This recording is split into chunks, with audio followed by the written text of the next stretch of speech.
Dream જીન શાસન. જીન શાસન માટેના સ્વર્ણિમ સ્વપ્નો એટલે સ્વપ્ન જીન શાસન. એક લંગડો માણસ સીધી રીતે ચાલી ન શકે એ આપણે સમજી શકીએ છીએ.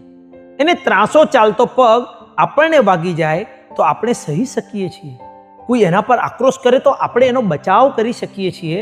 એ માણસની એક લિમિટ છે. He is helpless. એમ આપણે સમાધાન કરી શકીએ છીએ.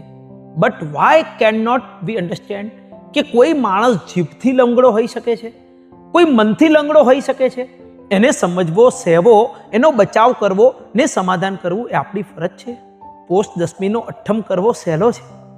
પોસ્ટ 10મીના 8000 અઠ્ઠમ કરાવી દેવા પણ સહેલા છે. પણ એક નાનકડી ઘટનામાં સંભાવ રાખવો મુશ્કેલ છે. 3 દિવસ ખાવાનું છોડી દેનાર આપણે એક નાનકડો આગ્રહ છોડી શકતા નથી. પ્રભુને કમઠ સાથે વાંધો ન હતો, આપણને ધરણીન્દ્ર સાથે વાંધો હોય છે. સંભાવ ખોટો છે તો પ્રભુ ખોટા હતા. પ્રભુ સાચા છે તો સંભાવ સાચો છે. જ્યાં સુધી ભીતરના રાગ દ્વેષ મંદ ન પડે ત્યાં સુધી શાસનના કામ કરવાની અધિકારીતા પ્રાપ્ત થતી નથી. એક મહાત્મા સારું વ્યાખ્યાન આપી શકે છે. એટલા માત્રથી એ પાટ ઉપર બેસવાના અધિકારી થઈ જતા નથી.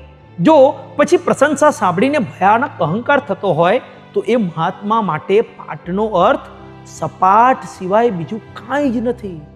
દીર્ઘ સંયમ, દીર્ઘ જ્ઞાનાભ્યાસ, ગુરુ સમર્પણ, ગુરુકુલ વાસ સેવન દ્વારા ધીમે ધીમે રાગ દ્વેષ મંદ થતા જાય છે અને સંભાવ પ્રગટે છે.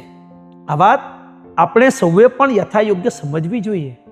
જો સંભાવ નથી તો શાસનના કામ અને સંસારના કામ આ બેમાં કોઈ જ ફરક નહીં રહે.